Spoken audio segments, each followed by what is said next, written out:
내가 필요할 땐 나를 불러줘. 언제든지 달려갈게.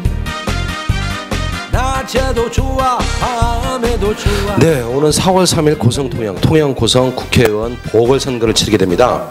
인터넷 통영방송이 주관하는 가인가일의 색깔 있는 인터뷰. 궁금하다. 네, 후보자들 한 분 한 분 도저히 궁금해서 참을 수가 없다. 모든 것을 다 알고 싶다. 물론 이 짧은 시간에 다 알 수 있는 이야기들은 많지 않겠습니다. 아무튼 그 정치에 무관심한 우리 시민들 또 국민들에게 더 좋은 정보를, 더 알찬 정보를 드리기 위해서 이렇게 찾아가는 인터뷰 저희가 준비하고 있습니다. 지난 12월 정치자금법 위반으로 의원직을 상실한 전 유구년 의원의 자리를 놓고 1년짜리 한판 승부를 벌이게 되었는데요. 저는 이 인터뷰를 진행하는 가인가일이고요. 같이 진행하는 김용훈 기자입니다. 네네네. 네, 역시 박수가 없습니다. 네, 지난주부터 일주일간 계속해서 저희가 인터뷰를 진행하고 있는데요. 이번에 우리 후보자 캠프를 방문했습니다. 언론인으로서 우리 김용훈 기자는 이런 인터뷰, 색깔 있는 인터뷰, 좀 다른 인터뷰잖아요. 네. 어떻게 생각하세요? 진행 순서까지 아예 그냥 말씀해 주시죠. 네, 뭐 계속 제가 말씀드리고 있지만 이번 선거는 사실은 있어서는 안 되는 그런 선거인데, 그러니까 이왕 치러지는 만큼 우리 지역을 살릴 수 있는 진짜 적임자를 선택할 수 있어야 되겠다 그렇게 생각하고요. 진행 순서는 먼저 후보자의 자격 및 능력, 그리고 국회의원이 되면 되는 이유, 그리고 당선되면 최우선적으로 무엇을 할 것인가, 또 절대절명의 경제 활성화 방안은 무엇인가, 통영 고성의 대중예술에 대한 후보자의 견해, 그리고 김용훈 기자가 묻는다 하는 이 긴급 질문, 이런 순서로 진행하겠습니다. 네, 긴급 질문이 제일 무섭다고 그래요. 네, 지금까지 하신 분 중에서 보면 그렇습니다. 네, 후보자님은 좀 긴장하실 건 아니고요. 네, 재밌는 인터뷰 진행하도록 하겠습니다. 네, 인터뷰의 주인공 우리 간략히 소개 한번 해주시죠. 네, 통영 출생이십니다. 강도초등학교 통영동중 동아고등학교를 졸업하셨고요. 연세대학교 경제학과를 졸업하고 제15회 행정고시를 합격하시고 난 뒤 청와대 비서실 행정관, 그리고 재무부 외자관리과장, 그리고 경상남도 경제정책보좌관, 그리고 통영시장 제4대, 7대, 8대를 역임하신 김동진 예비후보자십니다. 아, 네네네. 경제를 이렇게 보좌를 하시고 또 과장님까지 하신 분이시군요. 네, 저도 그 며칠 동안 계속 우리 후보자님에 대해서 인터넷에 검색을 좀 많이 해봤어요. 네, 물론 익히 저도 알고 있는 부분이 많이 있지만, 자, 궁금해서 도저히 못 참는 인터뷰, 이 김동진 자유한국당 예비 후보자죠. 네, 이런 컨셉은 어떠세요? 네, 좋습니다. 네, 박수가 없으니까 네, 인사말 한번 해주시죠. 네. 통영 시민 그리고 고성 국민 여러분, 이런 카메라를 통해서 여러분 대하게 돼서 정말 반갑습니다. 제가 이번에 국회의원에 출마하게 된 이유라고나 할까, 그 배경은 크게 두 가지입니다. 하나는 정말 이 더불어민주당 정부 이후에 돌아가는 우리 국내 경제 사정 뿐만 아니고 우리 가장 중요한 우리 국가의 안보, 이 부분에 대해서 많은 분들이 걱정하고 있습니다. 저도 걱정하고 우려하는 사람이 하나입니다. 제가 그동안에 경제학을 공부를 했고 경제부처에서 한 20년 이렇게 근무를 했고, 또 현장에서 일선의 기관장으로 제가 10년 정도 있어본 그런 경험에 비춰보면은 참 이 나라를 꼭 지켜야 되겠다, 이래서는 안 된다 하는 그런 사명감을 느꼈습니다. 첫째는 우리 국가 안보의 문제고, 둘째는 우리 경제의 문제입니다. 두 번째는 그 뒷부분은 인사말이 아니고 이제 계속 인터뷰가 있을 예정이니까요. 네네네. 알겠습니다. 네. 인사말 잘 들었습니다. 네네. 인사말 묵직하게 잘 들었습니다. 네, 본격적인 색깔 있는 인터뷰. 네, 김영우 기자 첫 번째 질의 해주시죠. 네, 아까 말씀드린 대로 첫 번째 질의는 국회의원으로서의 자질과 능력을 듣고 싶습니다. 김동진 예비후보자는 스스로 국회의원으로서 그런 자질과 능력, 덕목 그런 걸 가지고 계시는지 간단하게 좀 설명 좀 드리겠습니다. 국회의원의 기능은 두 가지라고 생각합니다. 하나는 국정에 참여해서 정말 참 국정의 방향이 우리 보수의 가치를, 헌법적 가치를 구현하는 그런 가장 효율적이고 합리적이고 모든 사람이 공감하는 그런 방향으로 가게 하는 것이 첫 번째 기능이고, 두 번째는 그분에게 표를 준 우리 지역 주민들, 우리 지역 통영, 고성 통영의 발전 전략을 짜고 거기에다가 재원을 붓고 또 그러한 발전 전략이 구체화될 수 있는 추진력을 갖추게 하는, 이것이 중요한 기능이라고 생각합니다.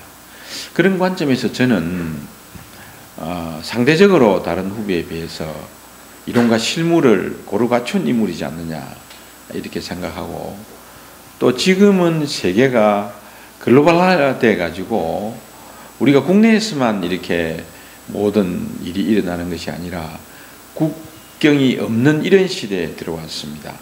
예를 들면 우리나라 최고의 기업인 삼성이 세계 최고의 기업으로 크기까지는 그 시장이 국내 시장만 국한됐다고 그러면 그렇지 못했을 겁니다.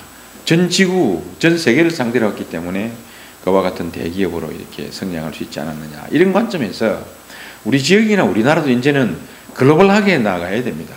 해외로, 밖으로. 그래서 제가 그동안에 어느 후보보다도 그런 부분에 있어서 그런 마인드, 글로벌 마인드를 가지고 있다.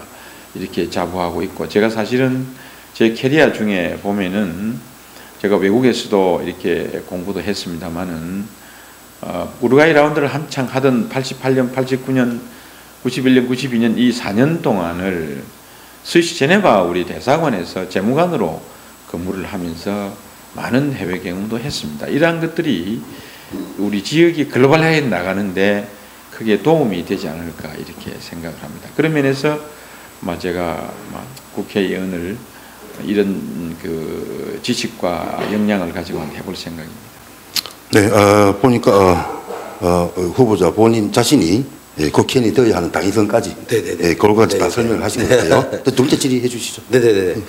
국회의원이 되어야 되는 이유까지도 다 들었고, 그래요. 앞으로 설명할 내용들이 많이 질문해야 할 내용들에 대해서 답변까지도 말씀해 주신 것 같은데, 국회의원이 당선이 되면 통영 고성 통영에서 가장 최우선적으로 해야 할 것은 후보자님은 뭐라고 어떤 것을 준비하고 계시죠? 아마 이 부분에 대해서는 대부분의 후보들이 답변이 똑같지 않을까 싶습니다. 지역경제 활성화 내지는 일자리 창출, 내지는 지역 개발에 활력을 넣는 이런 부분으로 요약될 수 있을 텐데, 저도 그 범주에서 벗어나지는 않습니다. 이 지역이 조선업 붕괴 이후에 굉장한 경제적 어려움을 겪고 있는데, 어떻든 이 지역의 경제에 활력을 좀 넣고 또 젊은이들에게 일자리도 창출하고 지역 개발에 박차를 가하겠다는 게 가장 우선적인 과제입니다. 네, 제가 후보자들을 거의 다 이렇게 뵙고 인사도 드리고 말씀을 나눴는데, 제가 볼 때는 우리 김동진 예비 후보자님은 경제 또 예술에 대한 어떤 이런 탁월한 식견, 제가 듣고 사실은 감탄? 굉장한 식견을 가지고 계시다. 그런 생각을 제가 했었어요. 네. 그 분야에 대해서 관심은 있는데, 선거 공약 이렇게 내용을 좀 보니까 좀 그런 부분이 좀 부족한 것 같지 않냐? 예술 부분에, 문화예술 부분에 어떻게 생각하시는지, 기자회견도 제가 몇 번을 봤는데 그 부분이 좀 제일 궁금하고요. 그리고 주 내용을 보니까 요즘 경제가 일성이잖아요. 어떤 후보자들이든지 간에 자유민주주의와 경제 심판론 이런 그 문재인 정권의 네. 중간평가 성격을 네. 말씀하셨더라고요. 네. 네네. 한마디 해주시죠. 질문의 포인트가 아마 문화예술진흥 시책이 좀 위협한 것 같다. 네네네. 이렇게 제 귀에는 들립니다. 네네네. 그 부분에 좀 말씀을 드리면은 요새 화두가 워낙 먹고 살기가 힘드니까 이게 경제 쪽에 워낙 그 관심들이 많고 하다 보니까 짧은 시간에 차마 그 말씀을 드리질 못해서 그랬고, 또 두 번째는 일이 먹고 살기 힘드는데 문화예술 이렇게 들먹이면은 참 한가한 소리 하시네. 아마 이런 또 반응이 나올 것 같아서 제가 그런 얘기를 많이 들었습니다. 네. 그래서 제가 좀 말을 아낀 그런 입장인데, 기왕 질문이 나오신 말씀을 드립니다. 우리 통영이 추구해야 될 어떤 가치가 국제관광도시, 또 품격 있는 문화도시입니다. 문화예술도시입니다. 네. 이게 이제 생명력이 있는 거죠. 품격 있는 문화예술도시가. 사실은 전 세계의 이 문화예술도시, 잘스부르크라든지 비엔나라든지 참 이런 데 가보면은, 또 우리 스페인의 바르셀로나라든지 이렇게 가보면은 몇 천년 동안 내려오는 그 문화예술의 향기가 그 사람들을 먹고 살리고 있어요. 네. 그래서 이 사실 전 세계적으로 유명한 그런 도시나 이런 데 가보면은 문화예술과 연결된 산업은 생명력이 굉장히 깁니다. 네네. 예를 들면 말이죠. 정말 그 몇 천년 동안 이 마켓 쉐어를 1위를 유지하고 있는 게 프랑스 보르도 와인입니다. 네네. 둘째는 이 스위스의 고급 시계, 셋째는 이렇게 그 네덜란드의 튤립, 네네. 화예 이런 거거든요. 이런 것은 그 나라 문화하고 딱 밀착이 되어 있습니다. 우리도 정말 그런 경쟁력 있는 뭔가를 하나 딱 잡아 나가려고 그러면은 그 토양에서, 그 환경에서만 있을 수밖에 없는 그 문화예술과 딱 밀착된 이런 것들이 있을 때 생명력이 굉장히 깁니다. 네네. 그런 관점에서 저도 이 문화예술에 대해서 지역 발전이라는 측면에서 우리 통영의 문화예술이 진흥돼야 된다, 이렇게 생각하고, 이 문화예술은 국경을 초월하는 그런 글로벌한 문화예술, 네네. 이렇게 이렇게 가야 된다, 이렇게 생각을 하면서 제가 비엔나 가가지고, 브루크누 가가지고 우리 이 코리아 데이 이래서 한국의 날로 이래 정해가지고 브루크누 오케스트라가 한국의 그 아리랑과 윤희상 곡을 연주를 할, 그때 많은 유럽인들 앞에서 제가 연설을 한번 했습니다. 네. 그때 오지리 대통령도 참석하신 데서 뭐라고 그랬냐면 이랬습니다. 한국과 오지리가 태평양 대륙을 놔놓고 이렇게 비행기를 타서 13시간 걸리는 긴 대륙입니다. 긴 거리입니다. 한국 사람과 오지리 사람은 모양도 다르고 머리 색깔도 다르고 눈 색깔도 다릅니다. 한국 사람과 오지리 사람은 말도 다릅니다. 그러나 한 가지 공통의 언어가 하나 있습니다. 그것은 바로 음악입니다. 그것은 바로 예술입니다. 그것은 바로 우리의 아리랑이고, 그것은 바로 윤희상 선생이 이곳에서 작곡하셨던 컨템포러리 뮤직입니다. 이를 통해서 우리 인류는 하나 될 수 있고, 우리 인류는 그걸 통해서 같은 마음, 같은 생각을 가질 수 있습니다. 오늘 이 자리는 이렇게 먼 동네에서 온 우리지만은 그 음악은 우리 마음속에 같이 흐르고 있습니다. 이것이 문화예술입니다. 그래서 제가 박수를 많이 받았어요. 그걸 제가 영어로 이렇게 연설을 한 적이 있습니다. 그래서 우리가 나아갈 길은 정말 우리가 추구하고 있는 그런 문화예술, 음악, 이런 부분들을 전 세계인과 같이 할 때, 호흡을 같이 할 때 우리의 통영은 긴 생명력을 가진다고 생각합니다. 그런 관점에서 제가 정말 박경리 선생의 묘소를 우리 통영에 이렇게 안치를 하고 난 뒤에 우리나라 국문학과 대학생들의 성지 순례 코스가 되듯이 지속 가능한 공간 코스가 되는 거죠. 되듯이 정말 우리 이 현대음악의 거장인 윤희상 선생의 묘소를, 유해를 이렇게 안장을 통영에다 했습니다. 이장을 했죠. 독일 베를린으로부터. 그리고 그때 여러 가지 에피소드가 많습니다만 다 생략하고, 일단은 통영국제음악당 바로 옆에 몇 바른 데다가 이렇게 이장을 했습니다. 그건 무슨 의미냐? 그것은 바로 윤희상 선생을 따르는 컨템포러리 뮤직 하시는 분들이 많습니다. 그 시대에 한국 사람으로서 유럽에 가서 클래식 음악도 아닌 컨템포러리 뮤직을 해가지고 전 세계 명성을 날리는 일은 우리 역사에서 기적 같은 일이고 5천년 역사에서 처음 있는 일입니다. 네, 맞습니다. 그 제자들이 다 일본 사람들입니다. 그 당시에 지금 이사카와라든지 뭐 유명한 그 컨템포러리 뮤직 작곡가들이 다 윤희상 선생 제자들입니다.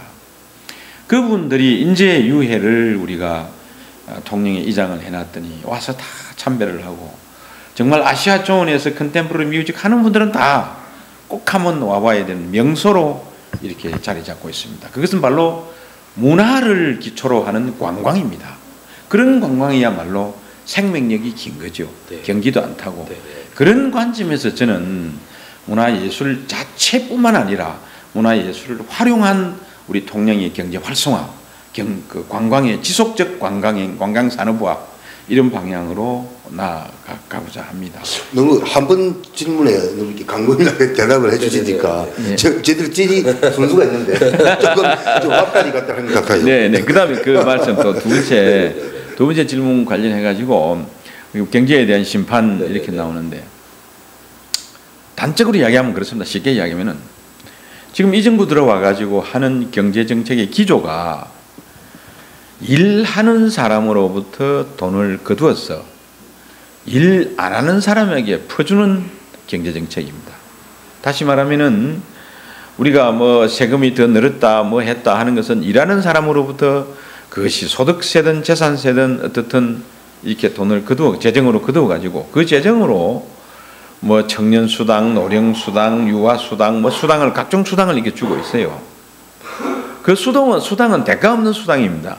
그래서 이것도 복지도 그야말로 이렇게 무차별적인 그런 복지도 해야 되지만은 무차별적인 그런 복지보다는 생산적인 복지, 뭔가 좀 그 복지로 인해서 생산력도 되살아나고 활력도 되살아날 수 있는 낭비성이 적은 그런 방향으로 가야 되지 않느냐. 복지가 말이죠. 꼭 필요한 부분이 있습니다. 우리가 같이 일할 수 없고 또 우리가 같이 더불어 그럴 수 없는 이런 좀 뭐 예를 들면 장애를 좀 가졌거나 노령하시거나 또 조금 이렇게 지병이 있으시거나 또 조금 이렇게 여러 가지 일을 하는데 어려움을 겪는 이런 부분에 대해서는 우리가 당연히 함께 가야죠. 복지로서. 그렇지만은 다 같이 이렇게 일할 수 있는 조건이 되어 있는 이런 부분들에게는 일하는 사람 우선적으로 뭔가가 정책이 펴져야 된다 하는 측면에서 제가 어정단상에 나가면은 좀 준엄하게 이야기를 하려고 그럽니다. 네네. 제가 질문할 내용, 질의 내용을 세 번째 것까지 다 답을 하셨어요. 맞아요. 네네네. 그래서 그 부분도 살짝 설명해 주시죠. 네. 그래서 워낙 그 식견이 좀 많으셔서 한 가지를 질문할 때 여러 가지를 종합적으로 이렇게 얘기를 해주시는 것 같습니다. 네. 지금 경제 활성화 이렇게 얘기하시는데 통영 고성 경제가 뭐 대한민국 경제, 세계 경제가 다 마찬가지지만 여행객들, 관광객들이 20%, 어떤 분은 50% 이렇게 좀 줄었다고 얘기를 하는데 하여튼 그런 부분까지 연계가 되나요? 지금 말씀하신 부분이 네 문화 예술 그거는 문화 관광이고요. 그것도 있고 뭐 사실은 그 시장 그 후보자께서 시장님을 재직할 당시에는 네네. 관광객들이 좀 많이 왔어요. 그래가지고 그렇죠. 사실은 이렇게 도심 교통난 주차난 그것으로 또 원성도 받았습니다. 네. 그러니까 시장님이 계실 때는 많았고 시장님 바뀌니까 이제 없는 이런 건가요? 네. 이런 참 그렇게 동의할 수 없는 얘기인데. 네, 세 번째 것까지 아까 제가 그 대중예술, 대중문화에 대해서 말씀을 드리려고 했던 건데 4차 산업이 예술, 대중예술이라고 저는 생각합니다. 수산업, 관광업, 뭐 혹시 그 꿀빵 같은 거 좋아하시나요? 예, 많이 먹어봤습니다. 네. 자, 그러면 거기까지 하고요. 네, 김영훈 기자가 묻는다. 네, 긴급 질문. 네, 뭐 마인 질문. 그게 뭐 긴급한 질문 아니고 긴장은 좀 안 하셔도 될 것 같아요. 네. 워낙에 말씀을 잘 하시니까 사실 지난번에 저한테도 좀 생소한 기관에서 그 실시한 여론조사가 있습니다. 그걸 우리 통영과 고성 지역 주간지에서 보도한 게 있습니다. 그런데 그 결과를 보니까 저도 깜짝 놀랐는데요. 우리 그나마 통영에서 제일 인지도가 높으신 후보자께서 3위를 하셨더라고요. 3위를. 그런 결과에 대해서 혹시 어떻게 생각하시는지 그거 좀 한번 얘기 좀 듣고 싶습니다. 궁금하던데. 저도 잘 이해가 안 갔어요. 우선 이제 표본이 한 500개밖에 안 됐다는 거였고, 또 그게 글쎄 잘 이해가 가지 않았어요. 그러나 저러나 그게 저한테는 큰 경고가 됐습니다. 아, 내가 정말 이게 사실이라면은 내가 좀 더 분발해야 되겠구나. 그래서 그걸 보고 굉장히 분발을 하고 있습니다. 약이 됐다는. 약이 됐습니다. 긍정적이십니다. 뭐 그렇게 하셔야죠. 도전받는 것 중요합니다. 그렇게 그냥 긍정적으로 생각하시고 활동을 하셨다. 그렇게만 받아들이면 되겠고요. 자, 그리고 또 한 가지 제가 생각난 건데, 오늘도 또 모 후보가 자유한국당 후보로서 자신이 기자회견을 하셨습니다. 그런데 그 후보자와 관련해가지고 중앙당 쪽에서 뭐 전략 공천설이 떠돌기도 하고, 그리고 지금 새를 불려가는 것 같기도 하고. 그런데 그런 말들이 있습니다. 그래서 저는 그런 부분에 있어서 예비부장께서 어떻게 생각하시는지 그것도 꼭 궁금하네요. 그 제 옛날 생각이 나는데, 제가 96년도 통영에 처음 내려올 때, 그때 이제 재무부에 한 21년 있다가 부의사관으로 이제 퇴직을 하고 내려오면서 이 갖다 붙일 말이 참 드물더라고요. 어떻게 내가 통영을 왔느냐? 그 좋은 부서 그대로 있지 뭐 뭐하러 이렇게 내려와서 이렇게 고생하려고 하느냐? 그럴 때 명분을 스스로 만든 게 있습니다. 어떻게 만들었냐? 내가 중앙부서에 있어 보니까 그 중앙부서 그 중앙당 쪽에서 그 당신 같은 사람들이 좀 지방에 내려가서 지방을 좀 활력화시키고 지방의 어떤 그 자극제로서 역할을 해야 된다. 그래 제가 내려왔습니다. 제가 이렇게 했어요. 제가 그 말이 생각납니다. 왜냐 제가 이렇게 이야기하느냐면은 지금 팩트는 현재 그 당협위원장을 당에서 공모를 해가지고 공모 신청을 12월 31일로 마감을 해서 이제 세 사람이 면접 시험을 보고 모든 절차를 다 거쳤습니다. 그런데 이제 중앙당 우리 자유한국당 중앙당 비상대책위원회에서 결정을 하기를 통영 고성 지역은 당협위원장 임명을 보류를 하고 보궐선거가 4월 3일 있기 때문에 2월 27일 새로 구성되는 지도부에게 일임한다. 이렇게 넘기는 겁니다. 여기까지가 팩트입니다. 그럼 지금 지도부가 없잖아요. 지금 지도부가 없는데 누구한테서 전략공천의 언지를 받았는지, 누가 과연 그런 전략공천의 언지를 줄 수 있는지 저는 잘 이해가 안 갑니다. 두 번째로 만약에 이제 지금 뭐 대표가 누가 될지도 모르잖아요. 아직도 뭐 결정 안 된 상태이고 공고도 안 된 상태이고, 대표 공고가 등록이 12월 14일 날 한답니다. 예, 14일 돼봐야 누가 뭐 대표로 나오는지도. 2월 14일. 2월 14일, 예, 12월 죄송합니다. 2월 14일 한답니다. 아니 그렇으니 그날 돼봐야 누가 나오는지도 결정되는 거고, 그래서 잘 이해가 안 가고, 둘째는 시대가 그런 시대가 아니에요. 지금 박근혜 대통령도 그렇고 홍준표 지사도 그렇고 그 어떤 그 징조가 보인 게 전략공천 때문에 어려움을 겪기 시작하는 겁니다. 근데 여러분 기억하시죠? 박근혜 대통령도 김무성 대표하고 그 옥새 사건도 있었고, 그래서 여론이 나빠져가지고 이게 전체 제2당으로 이렇게 추락하는 그런 상황이 벌어졌고, 홍준표 지사도 6.13 지방선거에 참패한 원인 중에 하나가 우리 창원시장을 비롯해가지고 자기 측근 전략공천하다가 여론을 무시하고 하다가 이런 어려움을 당한 거 아닙니까? 그런 거를 뼈저리게 느끼고 있는 우리 자유한국당, 더구나 그 참패의 아픔을 딛고 새롭게 출발하고자 해서 새 대표부가 등장하는 이 마당에 새 대표부가 지역 여론이나 지역 민심에 반하는 그런 전략 공천을 하겠느냐 하는 면에서 제가 이해가 잘 안 가고요. 그렇다고 해서 뭐 제가 뭐 절대적으로 이곳에서 뭐 우세하다 이렇게는 말하고 싶지는 않지만은 그러나 지역민의 정서와 우리 지역민의 바람을 한 번쯤은 걸러는 그런 공정한 절차는 있지 않겠느냐 그렇게 생각을 합니다. 그 전략공천 서리를 뿐이다. 네. 아마 그렇게 하지는 않을 것이다라는 희망적인 또 생각을 가지고 계신 것으로 알겠습니다. 네, 네. 전략공천이 혹시 되면 뭐 무소속 또 생각을 하고 계시는가요?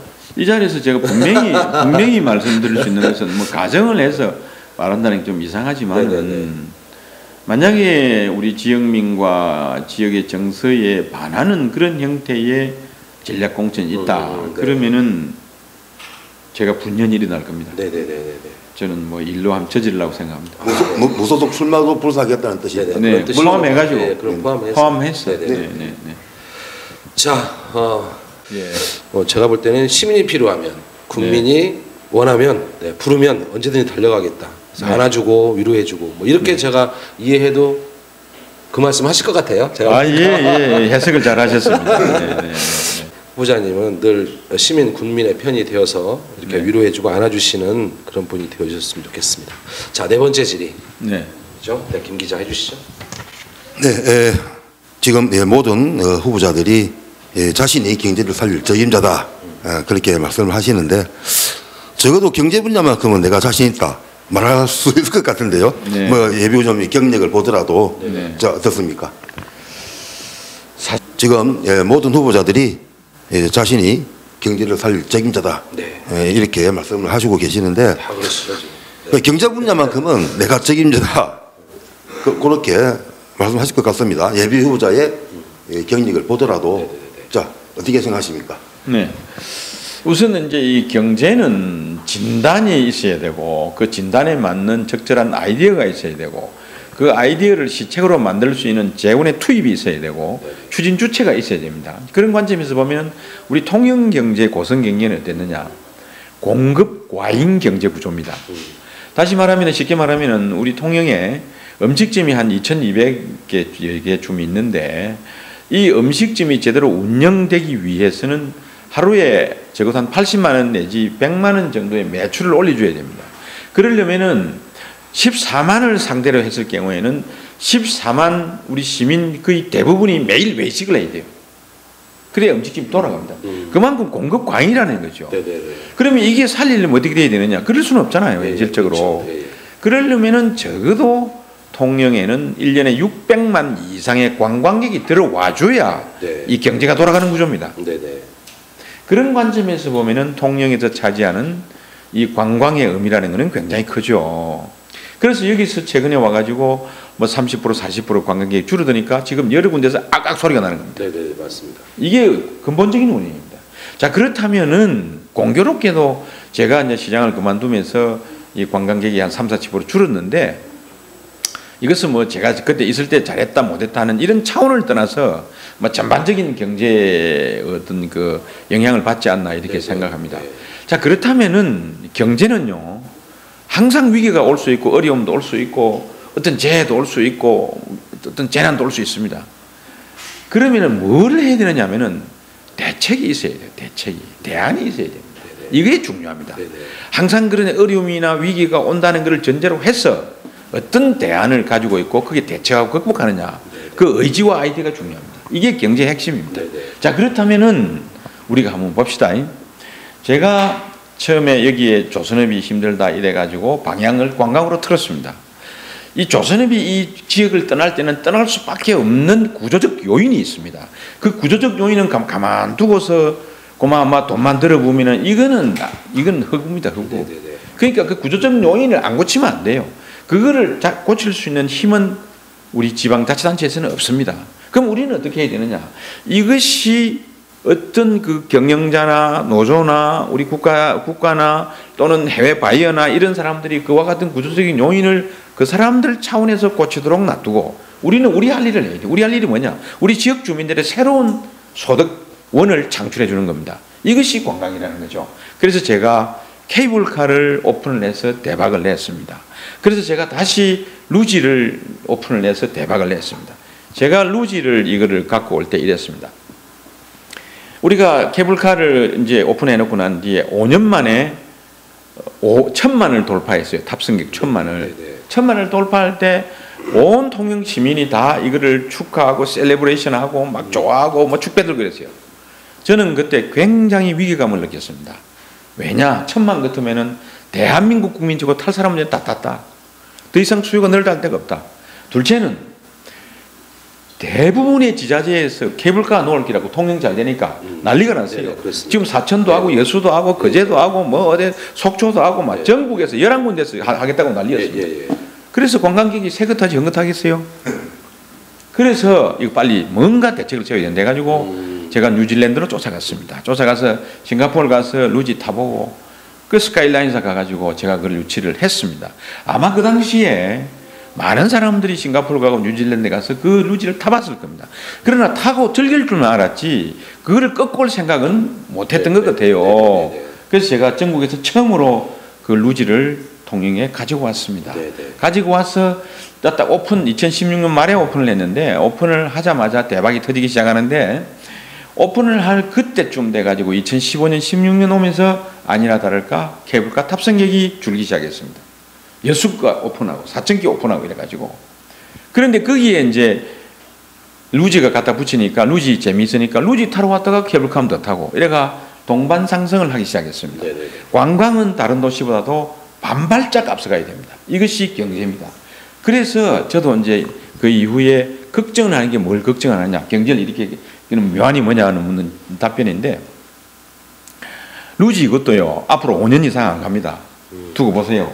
이 수명이 지금 5년 이상 안 갑니다. 탈만한 사람 다 타고 나면은 아이고 뭐 시들해집니다. 지금 루지 하겠다고 양산도 하나 오픈했죠. 지금 부산도 내후년이 오픈합니다. 전국이 이게 루지 할 거라고 난립니다. 특히 그 스키장 리프트를 갖고 있는 데서는 다 하려고 그럽니다. 아주 싸게 할 수 있거든요. 자 이것도 이제 루지 천국이 돼버려요. 그럼 우리가 빨리 다른 걸 뭘 갈아타야 돼요.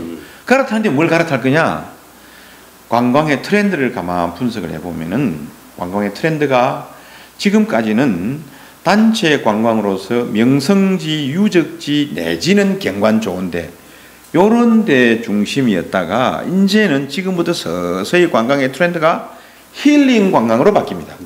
힐링 관광이라 하면 가족 단위나 친구 단위로 와가지고 어디 섬 같은 데 가서 조용한 데 가서 한 이틀, 2, 3일 푹 쉬었다 오겠다. 이런 관광입니다. 이 선진국 관광입니다. 유럽이 지금 그러고 있습니다. 자, 그러면은 우리 이 관광 트렌드에 맞춰서 우리가 빨리 그와 같은 공급 시설을, 관광 시설을 공급을 해야 돼요. 그래서 섬에 쉬러 왔다가 온 김에 케이블카를 탄다. 이래서 동반상승하는 그런 임팩트를 가지고 나가야 돼요. 그런데 그러기 위해서 제가 나오기 전에 통영시장으로 있을 때 요 두 가지를 딱 제시를 하고 나왔습니다. 하나는 조선업이 망한 그 자리에 도시재생 프로젝트를 갖다 넣고 또 이 섬 개발, 해양 개발, 이 섬과 섬을 잇는 이곳에서 연도교도 놓고 여기 케이블카도 놓고 해가지고 23km짜리 환으로 되는 섬과 섬을 탐방하는 그 프로젝트를 확정을 지어놓고 나왔습니다. 그래서 섬 힐링 관광 왔을 때 이것저것 할 수 있도록 힐링 관광 온 김에 회도 한 접시 자시고 힐링 관광 온 김에 케이블카 한번 타고 힐링 관광 온 김에 박물관도 한번 가고 이렇게 내줘야 되거든요. 그래서 그걸 해놓고 왔는데 안타깝게도 둘 다가 하나는 절반으로 축소 조정됐고 하나는 백제화가 됐습니다. 그런 관점에서 제가 더더욱 이게 참 이번에 국회의원이 되어야 되겠다는 사명감을 느낍니다. 이것이 경제를 활성화시키는 첫 번째 주사입니다. 또 그 다음에는 내가 길게 있기 때문에 뭐 여기서 끊겠습니다. 이거 다른 지역에서 이 방송을 보면 혹시 딱 가지고 그냥 먼저 가져가지 않을까. 네, 다섯 번째 질문 두 개로 좀 묻겠습니다. 외자도의 그 사업으로 스탠포드 호텔과 루지 그만 말씀하신 있습니다. 두 사업을 두고 특혜가 있었다. 특혜다 뭐 이런 시비도 좀 있는 거 아실 거예요. 알죠. 네네네. 특혜인지 진짜 외자도의 수행을 위한 불가피한 이런 어떤 조치였는지 좀 묻고 싶고요. 또 후보자께서 뭐 말씀하신 것처럼 루지를 보기 위해서 뉴질랜드를 다녀오셨는데 이렇게 다니는 것은 어떤 그 외유다 뭐 이런 얘기도 자주 외국 여행 여행이다 뭐 이런 비판을 또 있었습니다. 이 점에 대해서 어떻게 생각하시죠? 네. 참 안타깝습니다. 저 참 안타까웠습니다. 특혜 시비할 때. 네네. 참 이게 외국인 투자를 유치하는 게 참 쉽지 않습니다. 투자하는 사람은 이익이 있어야 투자를 해요. 네네 그렇습니다. 자선사업가가 아니잖아요. 네네. 그리고 다른 데보다도 유리해야 됩니다. 네네. 그런데 저희는 다른 데보다도 유리한 것은 경관이 좋고 관광지였고 많은 관광객이 온다.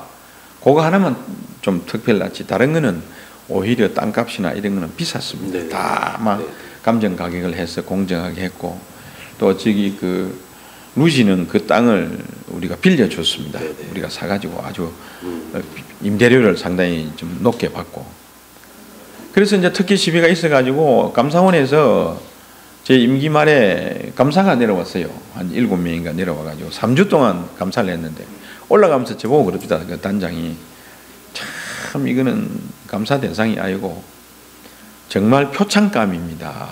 지방자치단체, 기초자치단체에서 이런 외국인 투자를 유치했다는 게 정말 놀랍습니다. 우리 칭찬하고 갑니다. 이러고 갔습니다. 비하인드 말씀이시죠? 네, 비하인드 스토리로 정말 전차 제한테 특혜 시비라는 면죄부를 그분들이 주고 갔죠. 자전 외유 계약 하나 성사시키려면은 한 번에 되는 건 거의 없어요. 그리고 중요한 것은 외국인 투자를 유치하고 할 때 말 모르고 글 몰라가 됩니까? 말 모르고 글 몰라가 어떻게 그 계약이 되고 어떻게 그 설명이 되겠어요? 제가 다행스러운 것은 그러한 말과 글을 이런 그 외국인 투자를 유치를 하면서 앞에 제 캐리어에 맡겼지만은 제가 재무부 있을 때 재무부 외자관리과장을 했습니다. 그런 도입 담당을 했습니다. 그래서 그런 경험을 살려서 글로벌 마인드와 그래도 제 의사 표시는 할 수 있는 그런 외국의 실력을 바탕으로 해서 이런 이제 외국인 투자를 다 성사를 시켰는데 처음에는 자전 외유라고 이렇게 좀 언론에서 비판을 받았습니다만 이제 결과물이 나타나니까 그런 말은 쑥 들어간 것 같아요. 네네. 수산물 뭐 판촉 활동 같은. 예, 이제 우리 굴을 비롯해서 통영 수산물도 제가 해외 수출을 많이 하는 수출길을 뚫었죠. 미국 백악관에까지 가서 우리가 시식회도 하고 네네. 참 러시아 대륙에 우리 수산물이 나가게 하는 것도 우리 통영 생기고 처음이었고 또 중국 대륙에 가서 우리 통영 굴이 좀 많이 좀 팔리고 이랬는데 요새 어찌된 일인지 이런 부분에 대한 어려움이 겹치면서 굴값이 바닥을 치고 있습니다. 네네. 제가 엊그제 여기에 굴 박신장에 갔더니 어느 분이 그런 이야기 하대요. 동진시장 할 때는 우리 굴값이 재작년 뭐 저재작년 해서 다 뭐 10kg에 뭐 상당히 10만 원 내외 좀 나갔는데 요새 10kg에 한 4, 5만 원밖에 안 나간다고 이런 차이가 난다고 뭐 그런 이야기를 많이 하던데 값은 초과 수요와 초과 공급이 좌지우지합니다. 그래서 이 초과 공급뿐만 외국으로 빼주면은 이게 좀 가격이 안정이 되거든요. 그런 부분에 많은 아쉬움을 느낍니다. 근데 소비자는 똑같던데요? 어떻게 소비자는 소비자 가격? 소비자 가격은 조금 싸졌습니다. 네. 네, 뭐 궁금한 게 참 많은데 여섯 번째. 제가 질문드리겠습니다. 뭐 드디어 통영 거제에도 우리 남북 내륙 고속철도가 들어선다는 그 소식을 다 접했는데요. 네, 그럼 아직 뭐 저 사업 뭐 이게 떼지 않았기 때문에 상당한 시간이 소요될 거라고 생각합니다. 국회의원에 당선되시면 만약에 이 사업 추진을 위해서 뭐 어떻게 이렇게 좀 원활하게 할 수 있는가 그런 방안에 대해서 좀 설명을 해주시면 좋겠네요. 네, 정말 참 우리 시민 국민 전체가 기뻐해야 될 일입니다. 가장 큰 문제가 사실 예타를 통과하는 문제였는데 예비 타당성 조사 그 BC 레이쇼라 해가지고 그게 이제 면제됐다는 게 참 크게 다행이죠. 이게 수도권을 제외하게 나면은 BC가 안 나옵니다 다. 근데 정말 다행스러운 일입니다. 큰 관문은 하나, 가장 큰 장벽은 하나 넘었습니다. 근데 그 뒤에도 넘어야 될 장벽이 많아요. 이 시간이 오래 걸립니다. 제가 청와대 경제비서실에 있을 때 SOC 기획단에 있었습니다. SOC 사회간접자본사의 기반시설. 제가 그 고속철도 이거 서울 부산간 만들 때 그때 그 SOC 채권을 처음으로 발행한 재원 담당을 했습니다. 그래서 이 내용을 좀 아는데 이 정말 그 기본 설계만 하더라도 이게 뭐 한 1년, 2년 이래 걸립니다. 실시 설계 또 들어가야 되죠.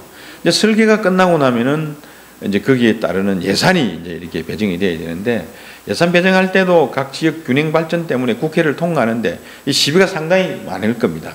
만만치가 않을 겁니다. 그래서 전체적으로 이게 우리가 KTX를 탄다라고 가정했을 때 경우에는 적어도 한 8, 9년 후가 되지 않을까. 10년까지도 이렇게 예견이 됩니다. 그래서 이제 우리가 좀 너무 지나친 이런 기대는 한 10년 후로 이렇게 생각을 하시면 될 것 같고, 그 다음에 이제 또 사실 그 동안에 이거는 우리 통영뿐만 아니고 국가적인 사업이거든요. 그래서 경남도뿐만 아니고 경상북도, 경상남도가 다 관련된 일이고 해서 이 사업은 국가에서 이제 하게 될 겁니다. 그래서 저도 현직에 있을 때 그 7개 시가 관련이 되어 있어요. 김천시부터 거제시까지. 그 7개 시장군수들이 모여가지고 뭐 행정수도 올라가가지고 뭐 이렇게 뭐 과음도 지르고 협의도 하고 장차관도 만나서 의견도 개진하고 여러 가지 노력은 많이 했습니다. 그 노력 안 한 사람이 없어요. 다 뭐 도지사를 비롯해가지고 뭐 시장군수들이 전부 다 노력한 그런 결과인데 이제 이 정부 들어와서 정말 여기 예타를 면제해 준 것에 대해서는 정말 감사하게 생각을 하고 앞으로 이제 이게 실시 설계가 완료가 돼 가지고 예산이 투입돼서 건설이 될 때는 다음 정부가 될 겁니다. 네네. 문재인 다음 정부가 누가 될지 모르지만은 그때도 뭐 제가 이 현직에 있는 그런 상황이 있을지 없을지 모르겠지만은 일단 있는 동안에는 이와 같은 내용을 아는 사람으로 한 사람으로서 왜냐하면 SOC 기획단이 있어봤기 때문에 아는 사람이 한 사람으로서 조기에 좀 발주가 되고 조기에 될 수 있도록 최선의 노력은 다하겠습니다. 네, 그게 제일 중요한 것 같습니다. 네. 네. 후보자마다 이렇게 다릅니다. 같은 당 소속이라도 후보자가 하겠다, 안 된다, 말리겠다는 사람도 또 유보적으로 얘기하시는 분도 계시고, 네. 김동주 후보자 LNG 발전소 관련해 가지고 한번 말씀 한번 주시죠. 제가 재임하고 있을 때 우리 의회의 승인을 받아가지고 전력수급 계획에 이게 신청을 해서 LNG 발전소 허가를 산업자원부로부터 받았습니다. 그래가지고 이제 이게 현대산업개발에서 빨리 부지를 이렇게 확보하지 않는 그런 상황이 있어가지고 그 산업부 산하전기위원회에서 면허를 취소를 한 이런 상황이었는데 현재 이제 그 LNG 발전을 하고자 하는 현대산업개발에서 민사소송을 넣어가지고 행정소송을 넣어가지고 1심에서도 이기고 2심에서도 이기고 3심에 가 있는 걸로 알고 있습니다. 3심에서 최종 승소가 되면은 아마 투자가 일어나지 않을까 이렇게 생각되는데 물론 여기에 이제 그 피해 뭐 이런 부분들이 거론될 수 있고 또 뭐 그것도 우리가 무시할 수는 없습니다. 그러나 한 가지 중요한 것은 이러한 것은 우리가 그냥 이렇게 떠들 것이 아니라 전문기관의 환경영향 평가를 명확하게 받아가지고 정말 피해가 있으면 얼마나 있는지 피해를 보상할 수 있는 길이 있으면 어떻게 보상할 수 있는 길이 있는지를 찾아서 이 LNG 발전소라도 있어 줘야 이 조선소가 붕괴된 그 자리에 그래도 고용 효과나 여러 가지 일자리가 좀 일어날 수 있는 또 지역에 조금 숨을 쉴 수 있는 안정 저쪽에 폐허가 되어 있는데 그 폐허되어 있는데 뭔가 조금이라도 활력을 줄 수 있는 그런 것이 않나 생각이 듭니다. 그러니까 발전소는 이제 찬성하시는 거네요. 있어야 됩니다. 다른 대안이 없어요. 뭐 결국은 대법에서 판단을 할 것 같습니다. 뭐 거기에 맞춰가지고 공개적으로 추진하든지 토론하든지 그때 다 되면 될 것 같아요.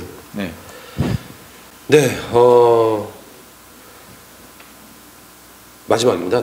마지막인데 나는 김동진이다. 나는 김동진 후보자다. 본인을 홍보할 수 있는 캐치프레이즈가 있으면 소개해 주시고요. 4월 3일 마지막 국회의원 선거 예비 후보자로서 시청자들에게 주시는 마지막 말씀 있으시면 임팩트가 좀 있었으면 좋겠고. 알겠습니다. 그 선거는 일꾼을 뽑는 겁니다. 나라의 일꾼, 지역의 일꾼을 뽑아서 나라의 일도 하고 지역의 일도 하게 하는 게 선거입니다. 선거는 이 후보자들이 희망의 미래 메시지를 던져줘야 합니다. 이 후보자들이 하고자 하는 지역 발전 계획을 던져야 합니다. 그걸 비전이라고 그러죠. 오늘 제가 기자회견을 했습니다마는 이번 선거가 국회의원 임기가 1년짜리라서 그런지 그러한 비전 제시나 희망의 메시지는 거의 없는 상태에서 그저 부정적인 그런 네거티브한 이야기들만 오고 가고 있습니다. 정말 이걸 보면서 저는 정말 안타깝게 생각합니다.